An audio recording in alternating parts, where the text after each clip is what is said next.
What if the perfect weapon isn't the one that kills silently, but the one that kills so cleanly forensic pathologists can't prove a murder happened at all? Dubai, January 2010. A Hamas commander dies in his hotel room from what appears to be natural cardiac arrest.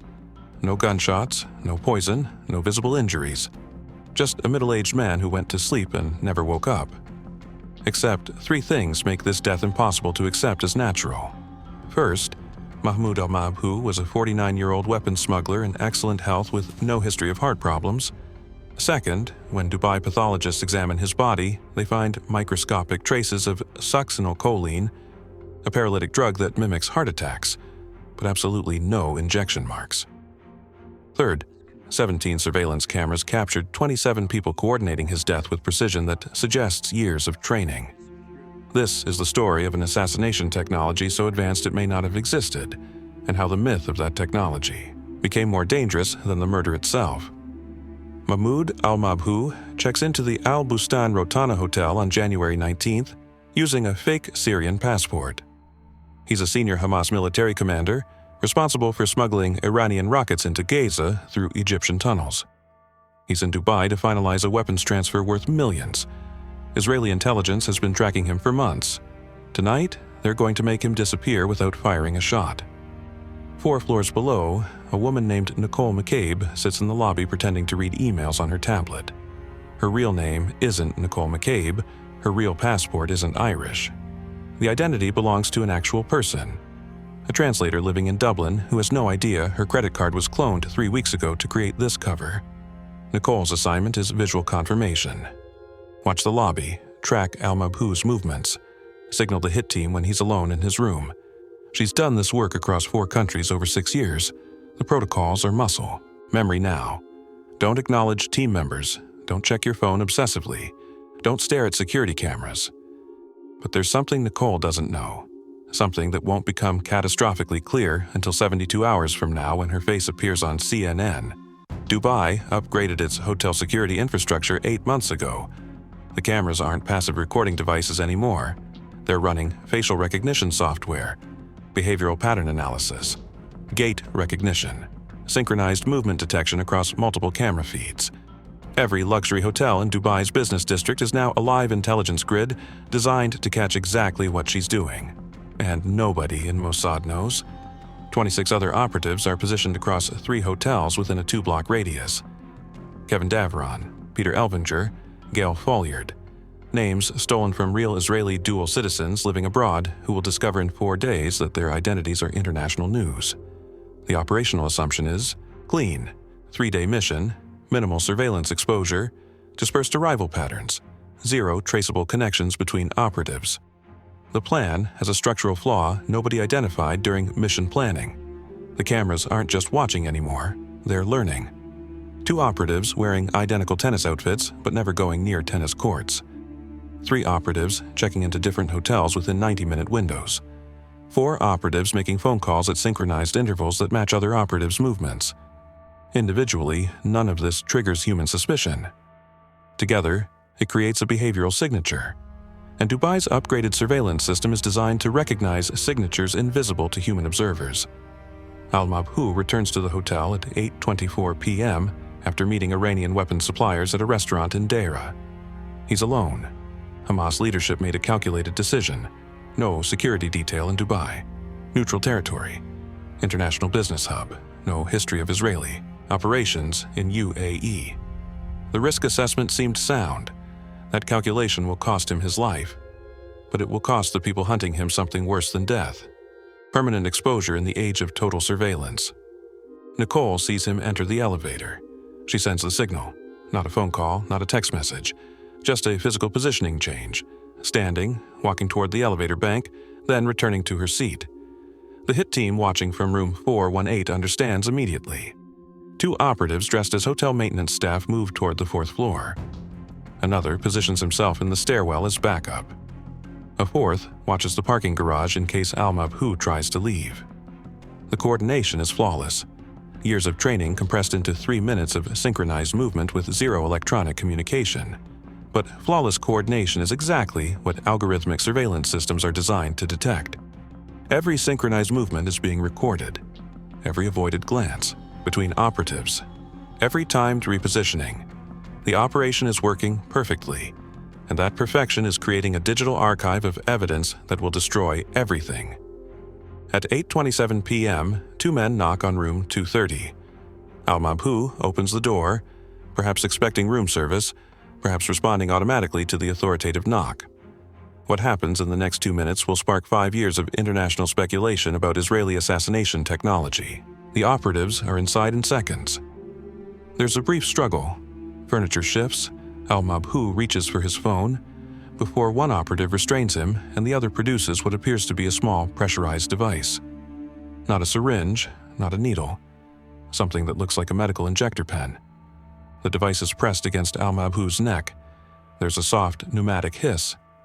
Within 30 seconds, his resistance stops. Within 2 minutes, full paralysis. Within 4 minutes, respiratory arrest that mimics cardiac failure. The operatives work quickly now. They position his body on the bed, dim the lights, lock the door from inside using the security latch, check for any signs of struggle, straighten furniture, smooth bedding, position his phone on the nightstand as if he'd simply gone to sleep. They exit through the service corridor, down the stairwell, out through the parking garage. No running, no visible urgency. Just two maintenance workers finishing a shift. By 8:40 p.m., the operation is complete. Mahmoud al-Mabhouh is dead. The scene is staged to perfection. The operatives are dispersing to 3 different airports. Everything has gone exactly according to plan. Nicole McCabe leaves the lobby at 8:52 p.m. feeling the relief every operative experiences after successful execution, operational tension releasing, the satisfaction of precision work completed without error. None of them know they're being recorded. None of them realize the cameras have captured everything. None of them understand that in 16 hours, someone will begin reviewing this footage and recognize a pattern invisible to human observation, but unmistakable to algorithmic analysis. The deception worked. The assassination succeeded. And that success is about to create an intelligence catastrophe that will permanently destroy 27 operational identities and spark international fascination with an assassination device that may not exist. At 6 a.m. on January 20th, 10 hours after al-Mabhouh's death, Hamas leadership in Damascus attempts his scheduled morning check-in. The call goes unanswered. They try again at 6:30, again at 7 o'clock. By 8 o'clock a.m., Hamas security protocols trigger an emergency response. Hamas operatives in Dubai contact the hotel directly, demanding immediate room access. Hotel management resists. Guest privacy, standard protocols. Checkout isn't until noon. The Hamas operatives aren't requesting anymore, they're demanding. At 1:40 p.m., hotel security opens room 230. Al-Mabhouh's body lies on the bed exactly as the Mossad operatives positioned it. On his back, arms at his sides, face peaceful. It looks like natural death. Cardiac arrest during sleep. But Hamas security personnel recognize something immediately. The staging is too perfect. Body positioned too carefully. No signs of distress or movement. When someone dies of sudden cardiac arrest, there's usually evidence, twisted sheets, signs of pain or panic. This scene looks arranged. They call Dubai police. Dubai police called Dr. Hisham Abdul Jalil at the Forensics Directorate. And Dr. Abdul Jalil makes a decision that will transform this from a successful covert assassination into an international incident. Comprehensive autopsy with full toxicology screening. The autopsy begins at 4:30 p.m. Dr. Abdul Jalil examines the body systematically. No gunshot wounds, no stab wounds, no signs of strangulation or blunt force trauma. Initial assessment supports cardiac arrest, then he runs the toxicology panel. At 9:15 p.m., the lab results arrive. Microscopic traces of succinylcholine in the blood, a paralytic agent that causes respiratory failure mimicking cardiac arrest. It metabolizes quickly, which is why only trace amounts remain. But it's there. Definitive proof this wasn't natural death. Dr. Abdul Jalil examines the body again, this time searching for injection sites. Standard intramuscular injection leaves visible puncture marks, small but detectable under magnification. He checks the neck, arms, torso, legs, nothing. No injection marks, no puncture wounds, no evidence of how the drug entered the body. This is the detail that will launch 1,000 intelligence assessments.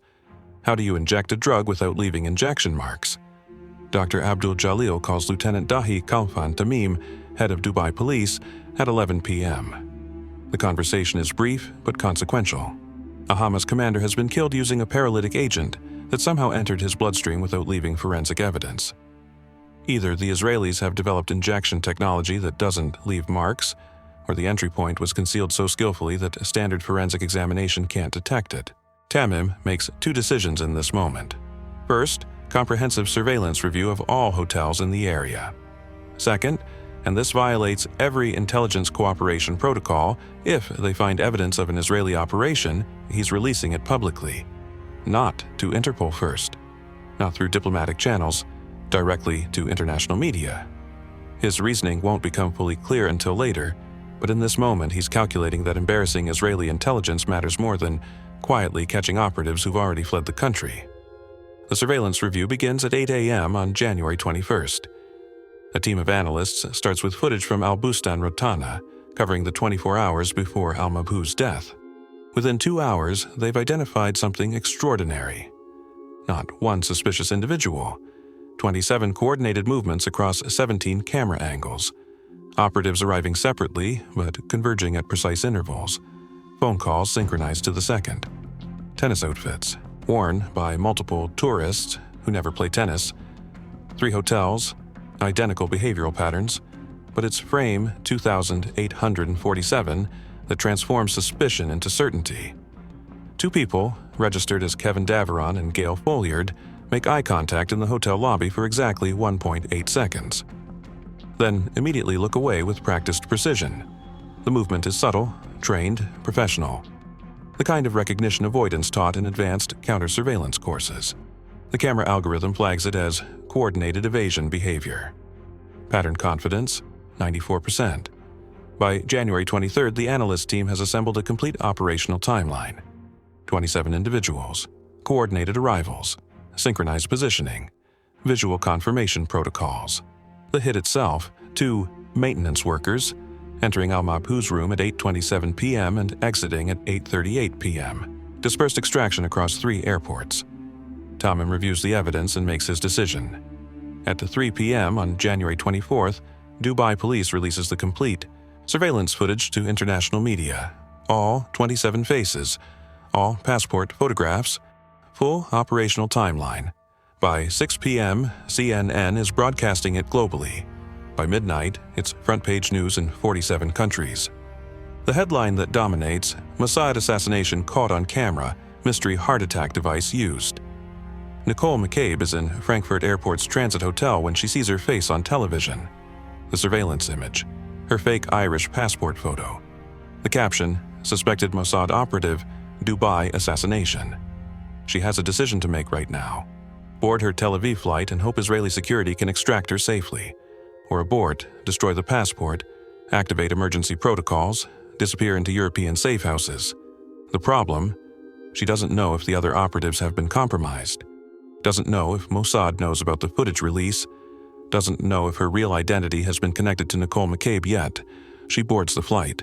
It's the decision that will end her operational career in Europe permanently.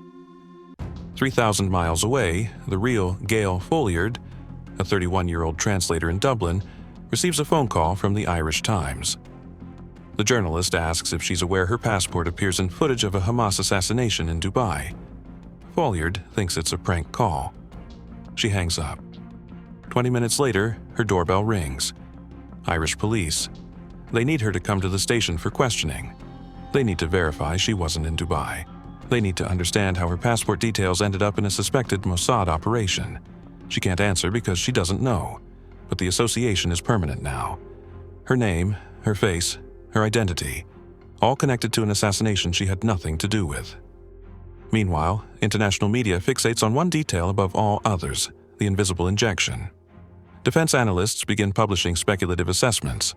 Some claim Mossad possesses pressurized gas injection systems that can penetrate skin without needles. Others describe electrical cardiac stimulation devices disguised as medical equipment.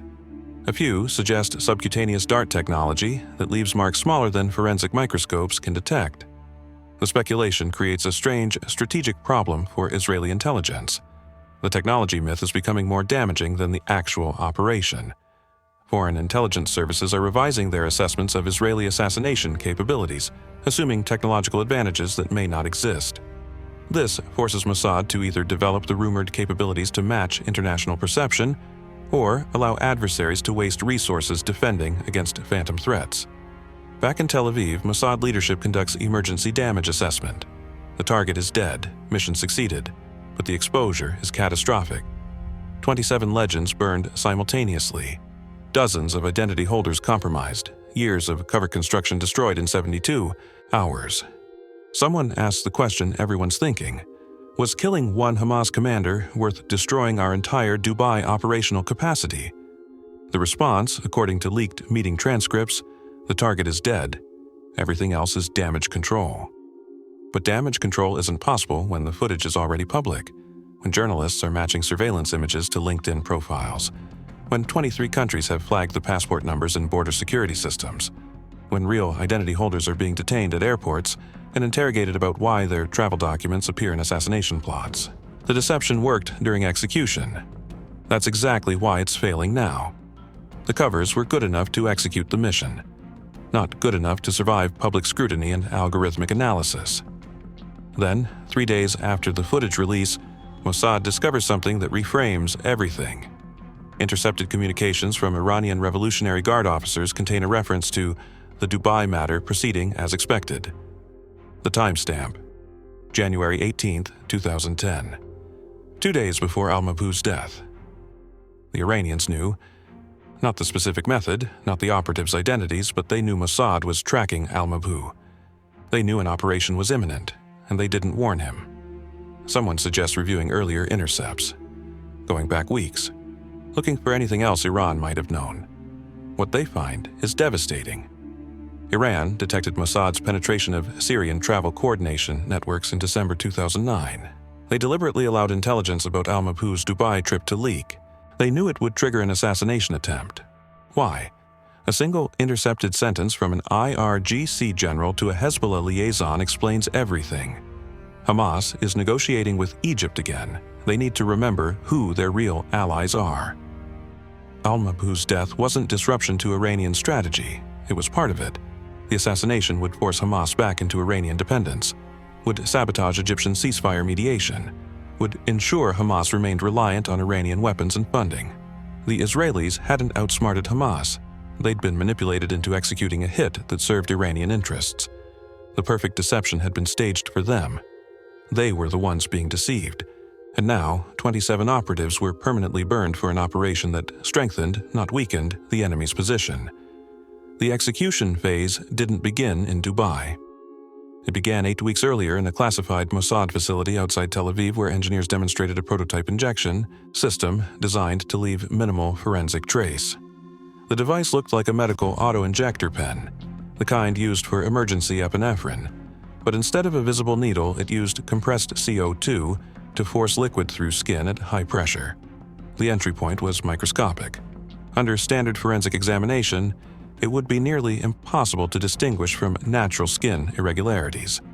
Nearly impossible, not completely impossible. That distinction would matter later.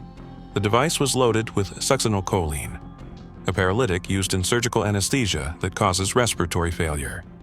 It metabolizes within hours, leaving only trace amounts detectable through specialized toxicology. Cause of death would appear to be cardiac arrest. Natural death. No murder weapon, no evidence. The operational team received 3 days of training on the device. Optimal injection sites, neck, upper back, areas with muscle tissue that would absorb the drug quickly. Pressure duration: 2.3 seconds for full dose delivery. Post-injection protocol: immediate scene staging to suggest natural death.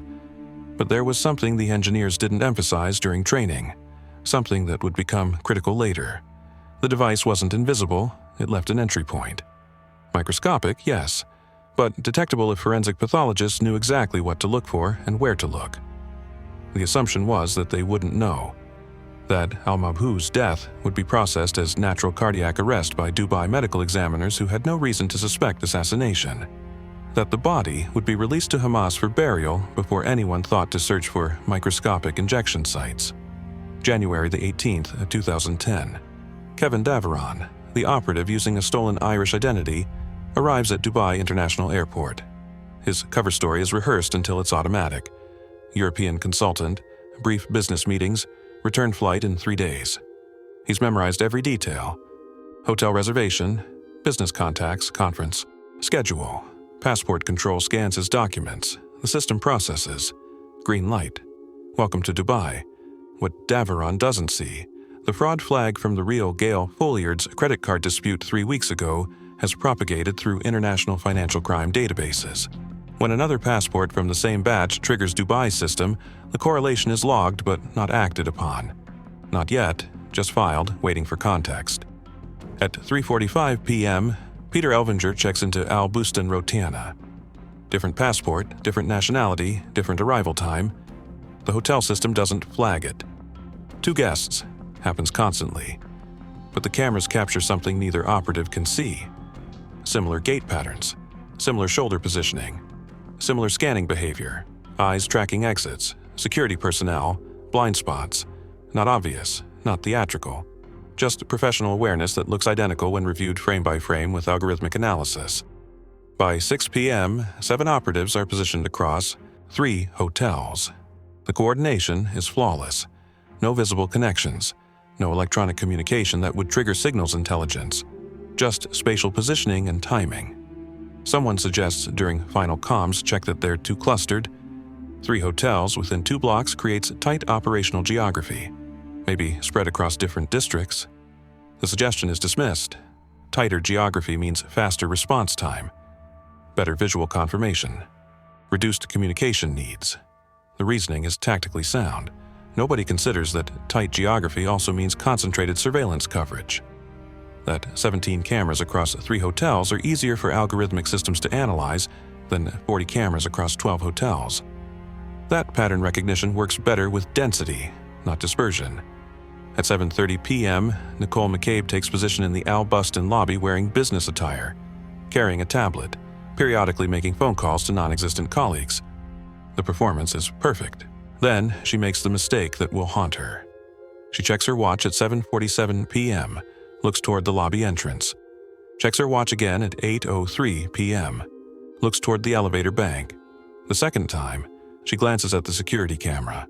Not deliberately, just spatial awareness, just checking the room. Later, analysis will show she checked her watch at the exact moments other operatives moved through frame. The glance at the camera will be interpreted as operational awareness, the camera consciousness that separates trained operatives from actual tourists. At 8:15 p.m., al-Mabhouh returns from his meeting with Iranian contacts.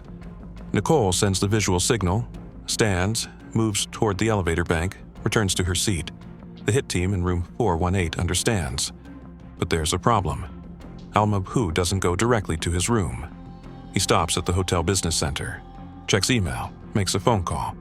The hit team is ready, window is narrow. They need to move while he's alone, while the corridor is clear, while hotel staff are occupied elsewhere. But al-Mabhouh stays in the business center. 10 minutes pass, 15, 20. Someone suggests a boarding over encrypted radio. The window is closing. The longer they wait, the more exposure risk. Hotel staff shift change at 9 p.m. means new personnel, new awareness patterns. Better to abort and retry tomorrow with cleaner timing. The team leader makes the call. Wait, al-Mabhouh will return to his room. Setup is optimal, positioning is perfect. Abort means repositioning everyone. Another day of exposure, another chance for pattern detection. They wait. At 8:24 p.m., al-Mabhouh finally leaves the business center, takes the elevator to the 4th floor, walks to room 230, swipes his keycard, opens the door. The hit team moves. 2 men approach.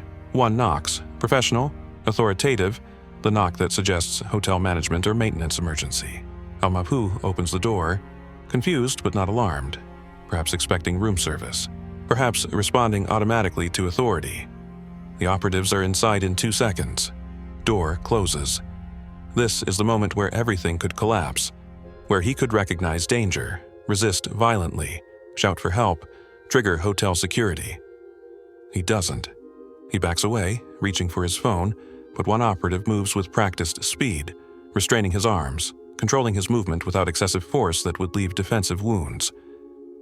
The second operative produces the injection device, presses it against al-Mabhouh's neck, just below the jawline where major muscle tissue will absorb the drug quickly. The soft pneumatic hiss is almost inaudible. 2.3 seconds of pressure. Full dose delivered. Al-Mabhouh's resistance stops within 30 seconds. Pupils dilate. Breathing becomes labored. Full paralysis within 90 seconds. Respiratory failure within 3 minutes that will appear to forensic examiners as cardiac arrest. The operatives work with rehearsed precision now. They position his body on the bed, on his back, arms at sides, head on pillow. Dim the lights to suggest he'd gone to sleep. Lock the door from inside using the security latch. Straighten the furniture that shifted during the brief struggle. Position his phone on the nightstand. Smooth the bedding. Everything arranged to suggest natural death. Middle-aged man returned to room after business dinner. Went to sleep. Cardiac arrest during the night.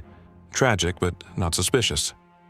They exit through the service corridor, down the stairwell, out through the parking garage. No running, no visible urgency.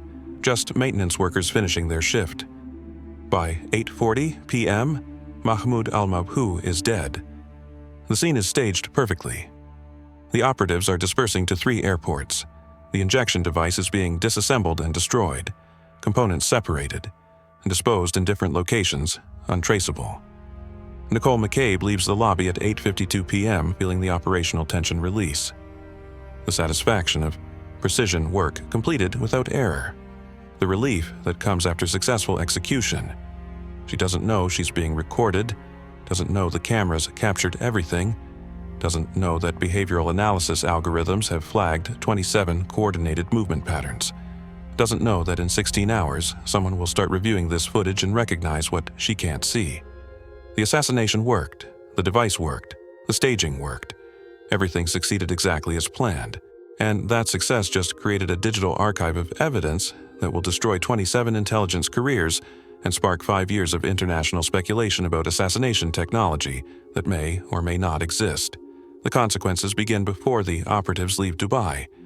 While Nicole McCabe is boarding her Frankfurt flight at 2 a.m. on January 20th, Hamas leadership in Damascus is already trying to reach al-Mabhouh for his 6 a.m. check-in. The call goes unanswered. They try again at 6:30, again at 7 o'clock. By 8 o'clock a.m., emergency protocols activate.